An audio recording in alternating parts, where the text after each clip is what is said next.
Hi everyone, my name is Brian Allen. I'm the Studio School and Education Galleries Coordinator here at the Figge Art Museum, which is located in Davenport, Iowa, which is why you can see my breath. So, welcome. I am looking forward to talking to you about our collaboration with the Creative Arts Academy. The Figge Art Museum is located in Davenport, Iowa, which is between Chicago and Des Moines. So we are the premier art location here for exhibits and education, and we have one of the best collections of art in the Midwest. Come on in, follow me.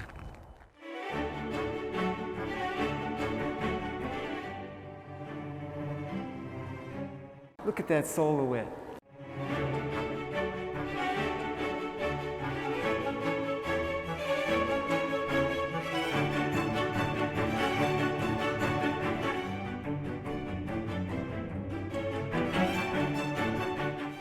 All right, we've reached the second floor of the Figge Art Museum. And here we are celebrating and looking at College Invitational.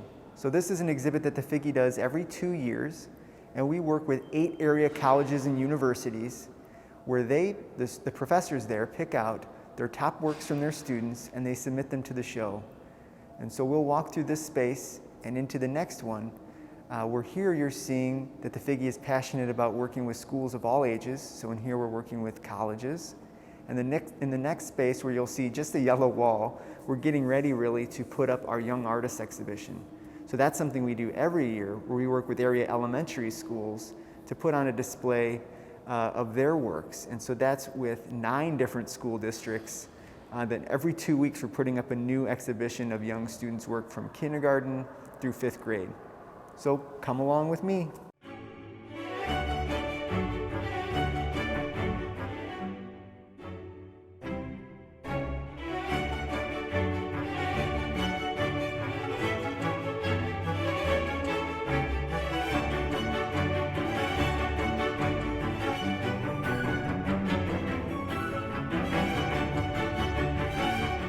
So we are now in Studio 1. We number our studios at the Figge because we have 4 of them. Mostly they're used for classes, so adult classes, children's classes.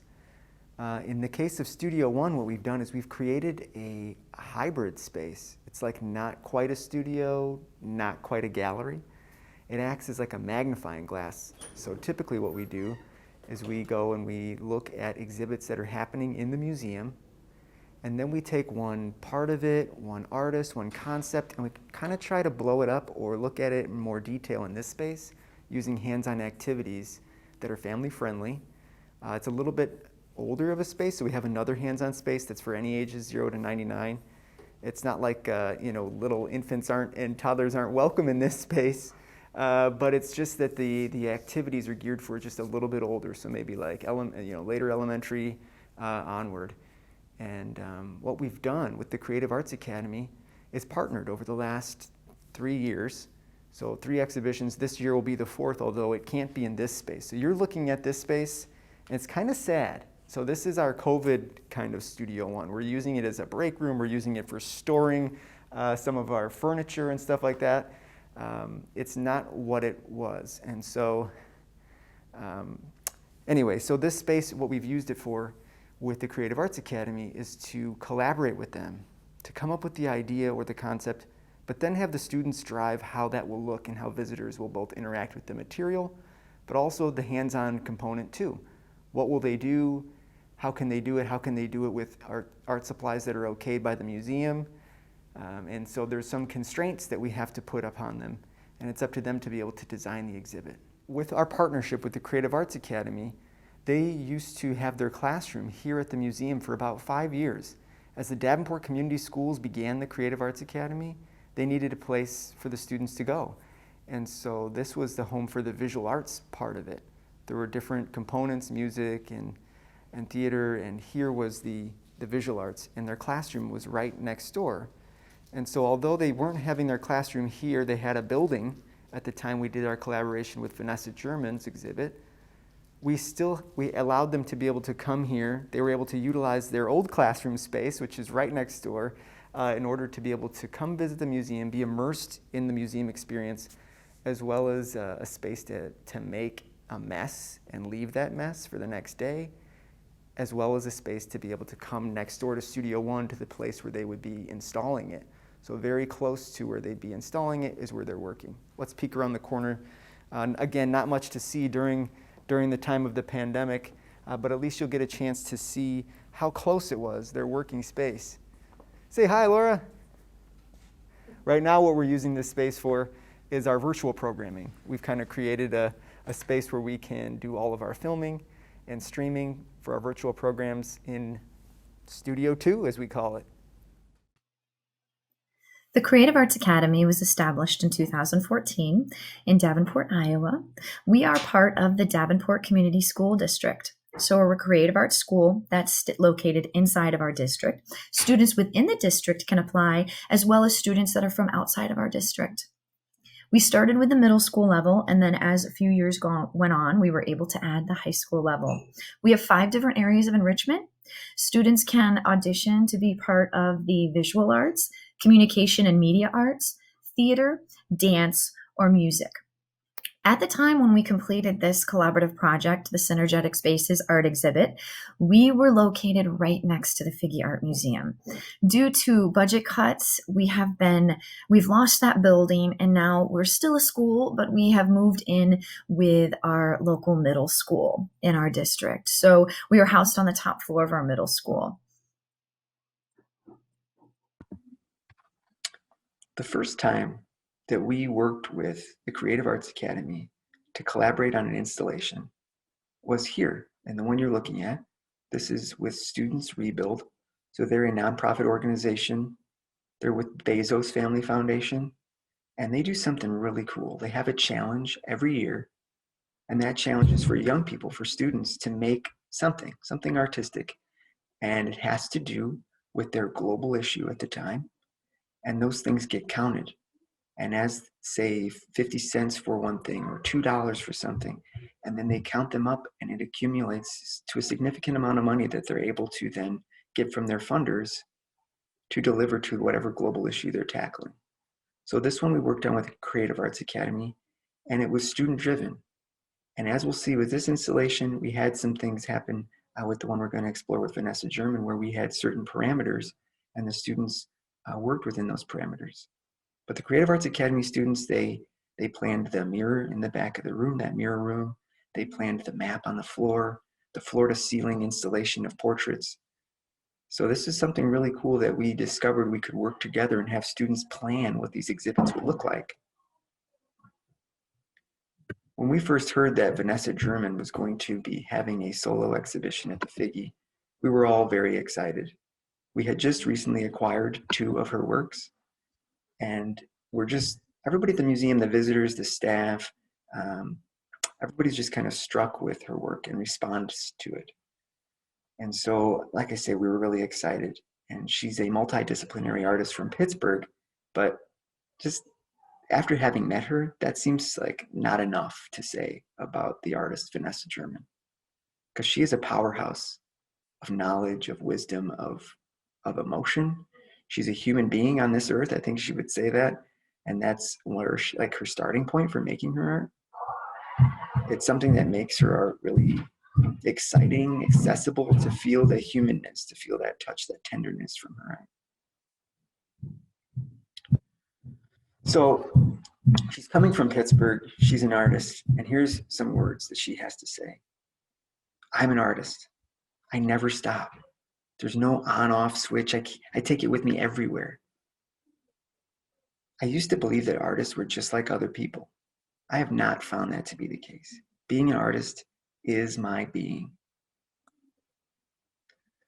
Let's think a minute about what she was inspired by for her art. I mean, if I say Washington crossing the Delaware, what comes to mind? I bet it's this painting. Yeah, most Americans are going to think of that Emanuel Lutz painting depicting a heroic Washington standing in a small, crowded boat, thrusting forward through icy water.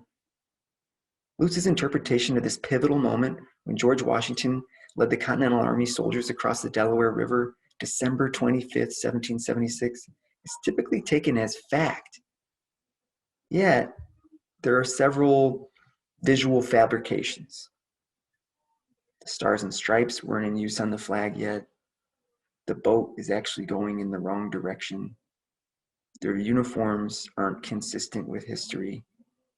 But it's not for these reasons that this painting is so well known, so thought of. It's because this is a historic moment in American history. But with that, I think we unpack that or we think about that, it brings with a whole host of questions, such as whose stories get told? How do stories change over time? And I think some of these questions are what Vanessa German is either thinking about or maybe like roughly thinking about as she is imagining and thinking about her artwork and how to interpret it. So I'm going to read to you now some words that our curatorial department wrote about Vanessa German's artwork. Miracles and Glory Abound draws from both the visual and emotional concept of the iconic Lutz painting. German's sculptures, which she terms power figures because of the spiritual and ritualistic process of their creation, work together to create an interpretation, continuation, and disruption of the artistic canon. In German's rendering of the historic moment, her protagonist is cast as Lakeisha Washington, who guides the unsteady boat through the day aware, while she cradles a child in her arms. In Lutz's version, George Washington holds a monocular. Both are looking towards the future and what lies ahead. Their flag, held securely by the second mate, is upside down, which can be interpreted as the maritime signal of distress or as an act of protest. Are the boat's passengers escaping from somewhere, or are they seeking a new beginning? Will they find a better place? This installation explores the complicated, nuanced history of the United States and how that history relates to our current suffering and the echoes of violence, hate, and materialism that we witness daily in the news. The artist had questions, when she began her installation, including a lot of needs. What art needs to be made right now? She was interested in the past, the present, the future. How do we get to where we are? What are the possibilities of what lies ahead? MAGA, as we all know of it as meaning Make America Great Again, is transformed by Vanessa German to become Miracles and Glory Abound. Miracles and Glory Abound. So she transformed it from a situation of what is not to a situation of gratitude for what is all around. Miracles and Glory Abound was on view at the Figge Art Museum from May 11th to September 1st, 2019. But how do we interpret Vanessa German's installation, the grandiosity of it all, in a hands-on family space like this? I'm showing you a picture of a past installation in our Studio One when we had a scrimmage exhibition up. You see that there are tables with art activities, some wall panels, a video in the back, all supplemental materials, books to aid in learning, but also a lot of hands-on creation. Well, how do we approach this space with the tenderness and thoughtfulness that her work deserves? We thought about taking a page out of her book and reaching out to the community. We wanted to reach out to an area artist, and Colleen Tomlinson seemed like a natural fit. We had a long-standing relationship with Tomlinson. I know I've visited her classroom and seen her work with her students over many years. As a teaching artist, she's consistently asking her students to perform and to think critically.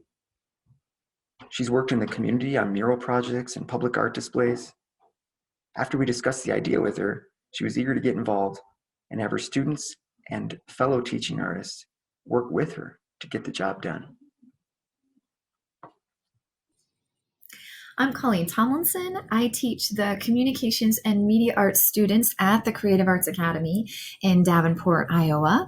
And when Brian invited me to do this project, I invited then my colleague and other teacher that I teach with, Heidi Hernandez, who is also a teaching artist locally in the area. And we decided to create this project with our 6th grade students, we found that the themes in Vanessa's work and what she's currently doing at her art house in Pittsburgh strongly connected to our theme of community. And every quarter we teach through a really big idea or a theme. So we chose our 6th grade students to conduct this project and experience this project with us. So we had 28 students who worked together to make this interactive exhibit happen.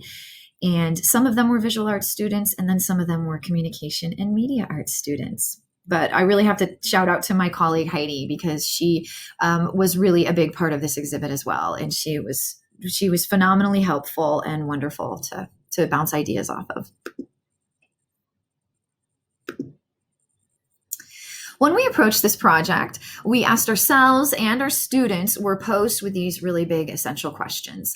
How can we design a space that is interactive and inspired by the themes found in Vanessa's work? And how can we reach a diverse audience and communicate the spaces that we value in our community? We took a project-based learning approach when we kind of laid out this project to our students. We first kind of laid out the knows and the needs to knows, and we asked our students these things. So this was a lot of, idea generation, questioning generation.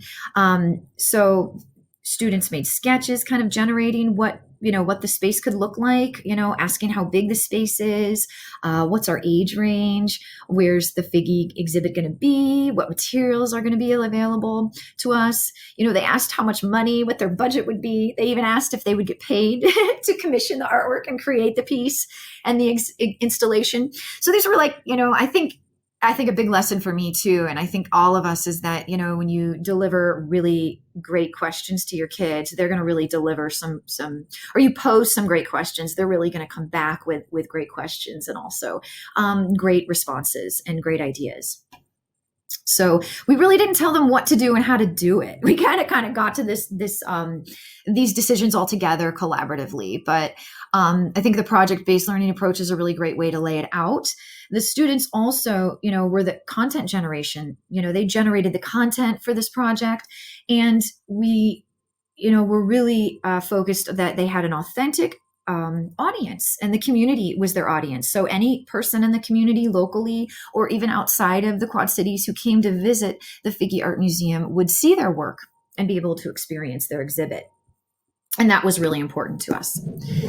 First, we introduced students to Vanessa German's work. The installation, her exhibit that connected to this Studio One installation exhibit was not up yet, right? It didn't get installed yet. So we kind of had to show them what we knew about her work.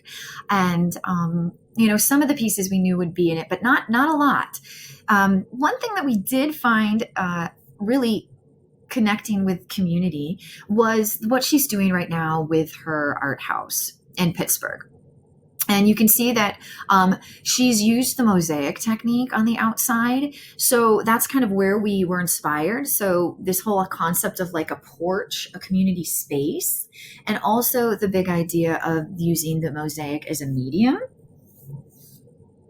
And that community idea of like bringing people in and working together and working collaboratively to make art, because this is kind of what Vanessa would work on her pieces on her front porch, and kids would come up and really be excited about what she was doing, and there weren't a lot of other spaces for these kids to make art in her community. So her front porch area kind of became that space, and they were kind of invited in, or they kind of invited themselves in, I guess she would say, probably. We also reached out to another local artist, Stacey Hauck. So I also have to thank her for this this project being very successful too. She actually donated almost like it's just like her career's worth of collection of mosaic materials. She was recently retiring that year that we started this project, and she had about 20 or 30 of these bins of mosaic materials. And she always worked on collaborative mosaic projects in her classroom with her kids. And she's really installed them all over our community. And all over our schools in our local area. So she came and visited our classroom. We invited her in. She showed our students, the work that she's done with her kids and herself, kind of how to approach the mosaic making process. Heidi and I were not really experts in this process. It's not kind of our main go-to medium. So she really helped us through this a lot, and kind of recommended what grouts and stuff to do, and kind of how to go through this process. So the students' goal were, again, to communicate this place that they value in their community. So we have this big idea. They decided to go with like this front porch house kind of theme, kind of like Vanessa's, but we really wanted to personalize it, make it be through our own voice, our own community, our own local kind of reflections of what our places and spaces are that are important to us. So students first created 4 thumbnail sketches of that one space they really valued in their community. Then we worked together to kind of choose the strongest composition. They did a lot of pair shares, and they picked that strongest one. You can kind of see with this student right here in the upper right photograph that they really had to break up their spaces and think of really simple shapes. The pieces that we had are just kind of this type of mosaic making that we were making. You could break it up tiny, but you could see how the pieces were kind of a little larger. Sometimes if they break them and hit them too much, they would kind of just crumble and smash. So the access to kind of the shapes and the dishes, the broken dishes, the pieces that we had, and also the size of boards that we kind of divided out the space to be. These panels kind of end up covering the front porch area. So they had to work really simple. And, the mosaic can be kind of hard to translate your ideas. So that was a big challenge. So there really was a lot of learning and problem solving involved. And this was a very new medium for a lot of students. They weren't used to doing this mosaic making technique. And it was a really long process to get from our beginning ideas to the end product. And this took us months to do. So we kind of put the students' sketches up. You can see in front of their workspace. We were able to work at the Figge Art Museum in their studio space. So you can see how that, I think, really helped the success of the project, that the museum allowed us to share their space. So we could just walk over across the street, walk up to the studio spaces every day for class, and everything could be left the way it was. So that was really awesome. This wasn't one classroom that was used by, 10 different classes in a week, or it was just used just by us. So that was really an incredible experience to have this space, to let this project stay messy, let the space stay messy. You can see here students are breaking up their mosaic pieces and getting them to smaller sizes. So there's a lot of questions they had to ask themselves. What color do I need? How can I create contrast here? How can my idea really be communicated using this type of material? Then they transferred their sketch to these plywood boards. And they also had to lay out their pieces too a lot before they glued the pieces down. But you can see later here, they're starting to glue their pieces down. We really had to be careful. This is a really messy project. So, just using gloves, giving kids safety glasses, kind of, arming them with all those important things they needed to be safe and healthy and successful. We also worked on some large panels too. There were 6 large scale mosaics, and those images came from student designs. So Heidi and I both kind of selected some really strong designs to be on the front large panels. And it was really phenomenal to watch students be drawn into different textures and colors to articulate their ideas. It was so awesome. Just watching them pick and search and hunt, it was like they were, digging through buried treasure to find, these little pieces. Oh, this would be great on, this other student's artwork. Oh my gosh, you should use this for your animal. And, they were also collaboratively, they're helping each other and looking out for each other and thinking about, each other's designs as well. And back here, you can see here's a camera. So we had students were also documenting this process as well. So they were taking pictures of themselves making. Some of them were filming. Sometimes students would need a mosaic break, and they would just kind of walk around and film the students working on their projects. Here, students are finishing the final process of creating their mosaics, and these are their individual mosaics that you can see in the photograph. They had to grout the pieces after they laid them out, and then they had to scrub them and clean the grout off to kind of polish them off and buff them. These are where the individual students' mosaics were placed. You can see these are I think they were about 12 by 15 or 18. That was the size of these. And those went on the inside of the porch area inside this exhibit space. Students created QR codes for their audio artist statements that they recorded. And these were accessible on a big, huge panel inside the exhibit. And participants and viewers, museum visitors could come and download the QR code using a QR code reader app. So students had to discuss why they chose their significant place and what they needed to do as a community to protect it. So they talked about that in their statements. And this is one of the wall panels that was right when you walked in on the left side. This was interesting for me and for Heidi and I because we had to learn how to, create these panels too, getting, exactly what kind of information we needed to be really concise and clear, what people are going to read. And then we took photographs. You can see these are all the students that participated, and their audio artist statements are in the little QR codes at the bottom right next to each of their pictures.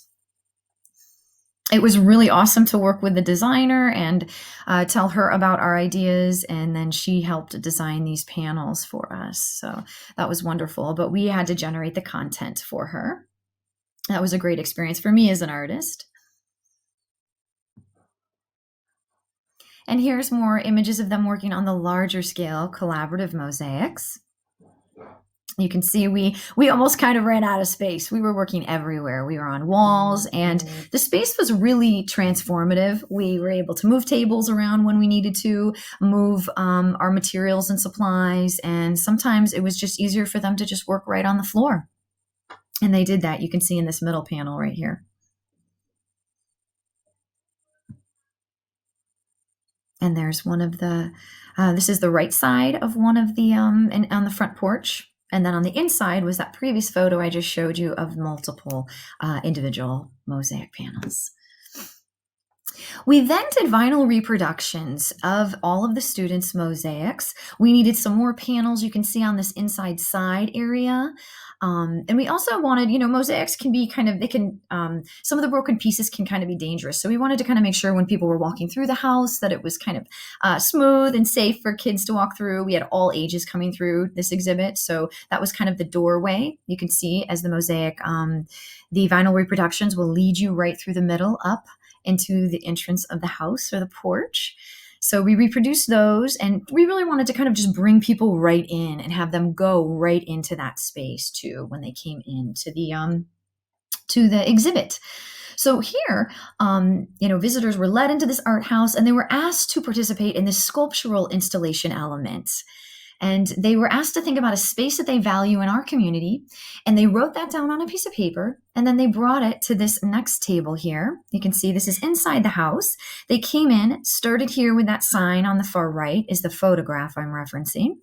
And they would write down what they thought was important in their community and what they wanted to protect.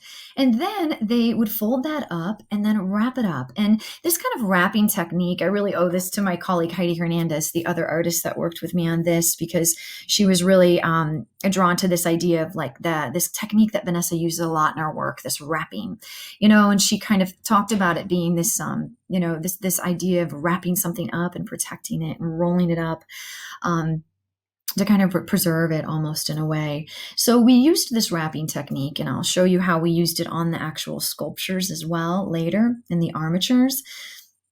But it was really lovely to see the variations of what people wrote and how they decided to hang them. Because we didn't really give too much instruction on how to hang. We just said fold it up and wrap it and hang it. Some people just decided to hang their whatever they wrote. You can see right here, just as in a large sheet. They didn't even wrap it or fold it, but some people started to make origami, or they would wrap it up in all different kinds of things. Some people made 3D little boxes with their writings on the inside.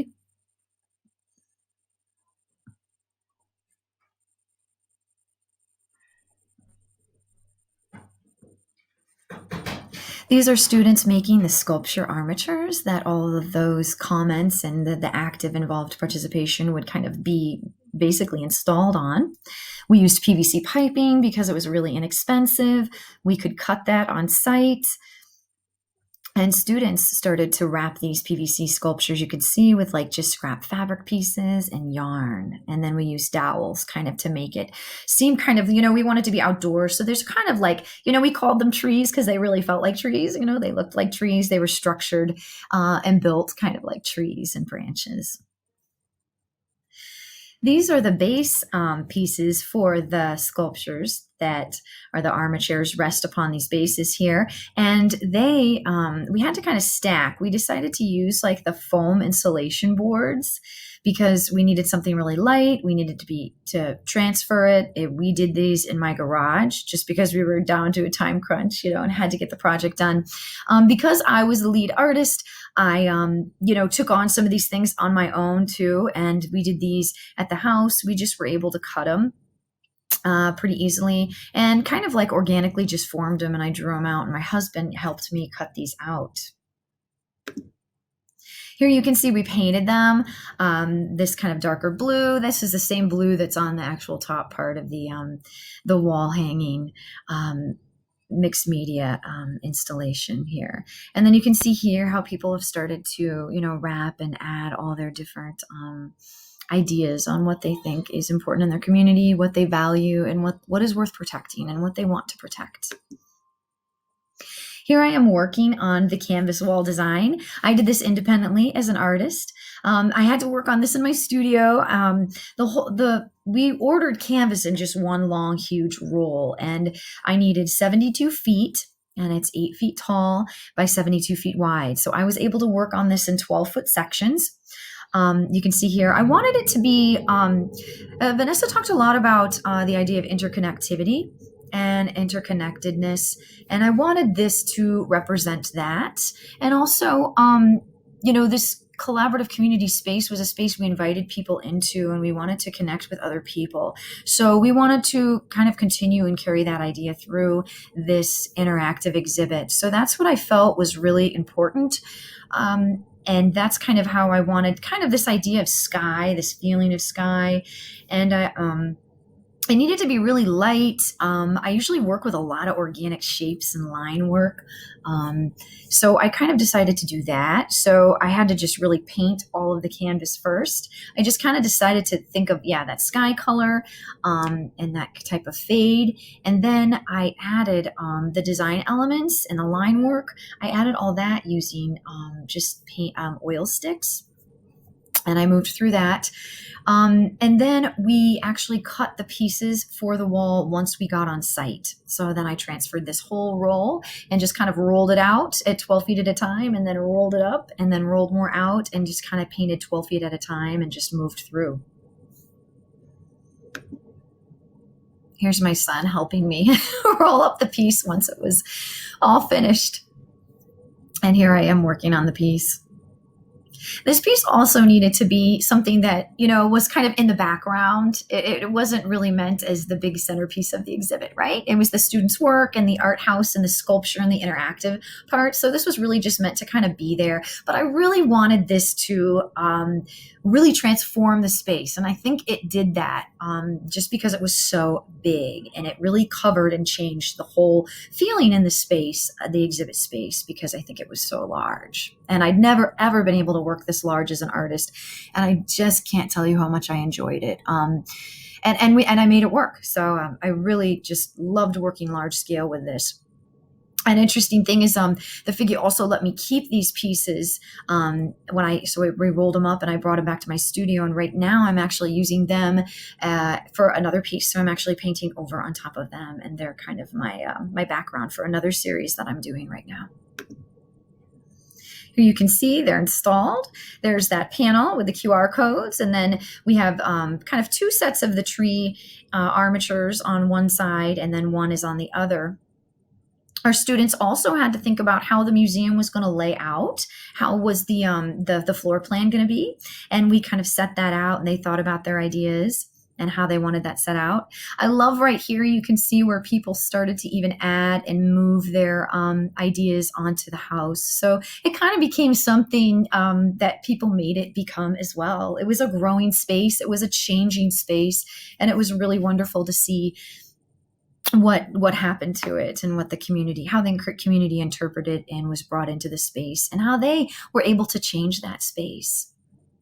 Even on the porch, you can see they started stringing things, so you even had to walk under what people thought and people said.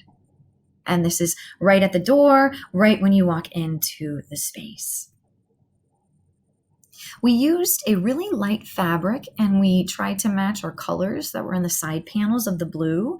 We wanted this roof, but we wanted it to be really simple and really airy and still have that openness feeling like if you were outside. And I think we were able to do that with the sheer kind of silk transparent fabric that we used. So the students were actually able to meet Vanessa, and this was the probably the most powerful moment, I think, for almost all. I don't know, I could speak for everybody else, but this was a very, very powerful part of the exhibit and this whole process. They had kind of this private meeting with Vanessa where it was just our 28 students, Heidi and I, and Brian and some Figgy staff, and then there was Vanessa. So we walked into Vanessa's Miracles and Glory Abound exhibit, and the kids got to listen to her talk about her exhibit and listen to her work. And then the kids were able to bring her into their space that they created as this kind of complement to her exhibit, and they got to share all about their work, and she listened to them. And that was really powerful. Vanessa talked about how, here are some of her quotes right up here. She talked about how there's so many ways to see and be with art, which I felt was really powerful for the kids. And we experienced her exhibit, and then she experienced ours. She talked about how she grew up understanding that her ideas were not novel, and she never thought art was just a hobby. At a really young age, her artwork was supported and encouraged. She actually attended an arts-based school when she was younger. So it was really wonderful to see how she had, as a child, when she grew up with art, had this really a similar experience that these kids are being able to have at a creative arts academy. That was a really cool parallel that I found and discovered while listening to her speak. The museum also hosted a reception where I gave kind of a similar presentation as I'm giving now about the exhibit. And I was able to speak and share our process, our big ideas. And then the students were part of this presentation as well. And we chose some students to come up and speak about what they did, about how it was meeting Vanessa and what they experienced. So we put some of the individual students' works up on a presentation slideshow, and the students got to talk about their piece. This student on the far left, this is her Centennial Bridge mosaic, so that's a local bridge. This student in the middle had their artwork about the Vanderveer, which was like a botanical park that's really close in Davenport here. And then another student did the Sky Bridge. It's kind of like a skywalk that lights up at night. It was really incredibly powerful to see the students interact with Vanessa, and when she finished performing, and talking to them, and she does kind of a lot of spoken word and poetry as well. Students were lined up to get their autographs. They all had their sketchbooks, and they were lined up to get her autograph. Just like kids line up to get an athlete's autograph, a sports player's autograph. It was really wonderful, just how much they, I think, were able to get an insight into her work and understand how a contemporary artist it works in a way, with what she shared with us.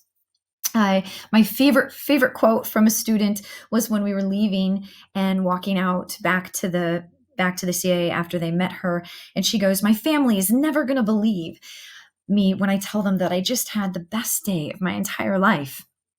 And I just felt like, if we could, can you imagine if we're giving kids these types of experiences, and if all kids are able to get these types of experiences with artists, they need to see artists living and working and breathing that are alive today.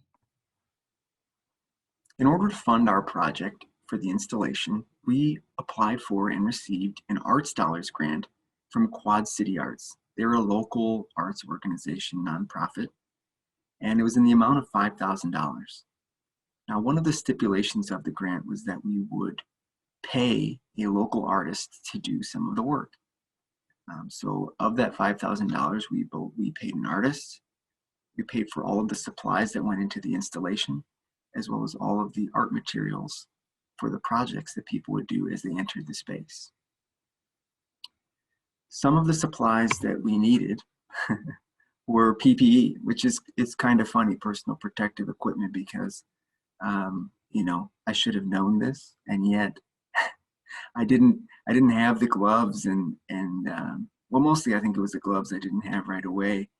And as students were working, I think one student said there was a lot of blood.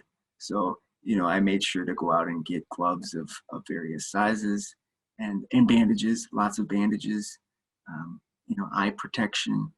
You can see in the picture on the left that we had these cutting stations where they were breaking stations where they could break the pieces for their mosaic, as well as, of course, all the supplies we would need, like the grout that you're seeing on the right-hand side.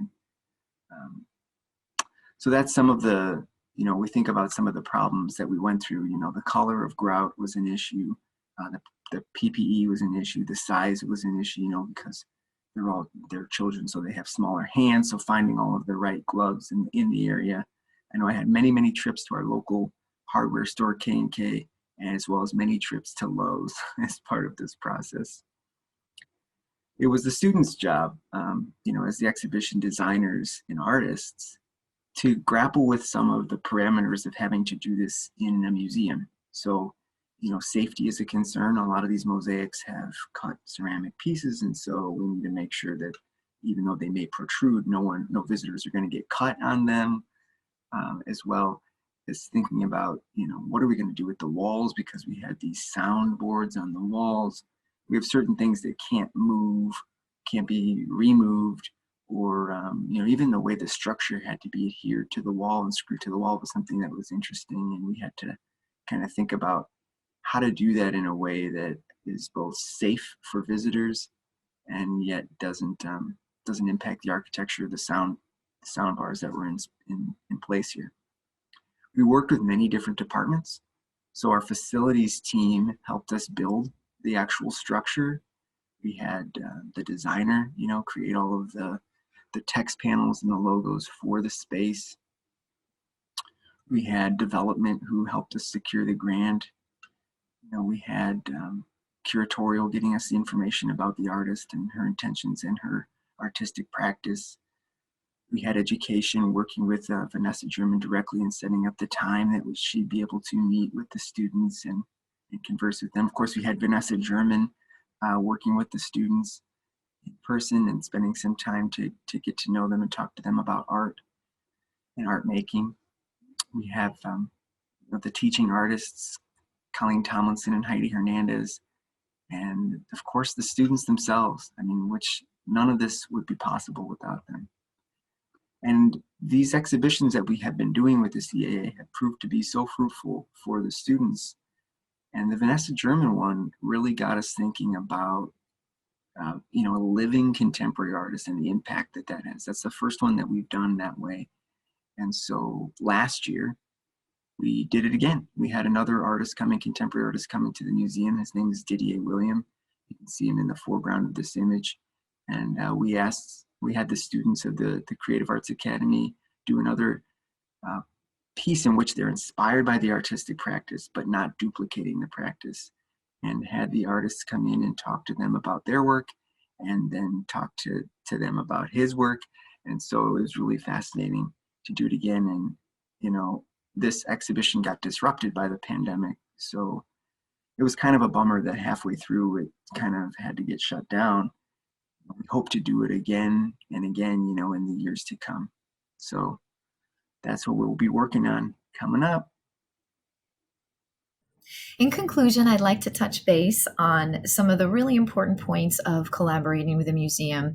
And I'd encourage all artists or teaching artists to be reaching out to your local museums. I think there's more places than we really dig into or know that we can be having collaborative relationships with. And I think the whole concept of building those relationships is what helps the process move so smoothly and helps the experience be so successful.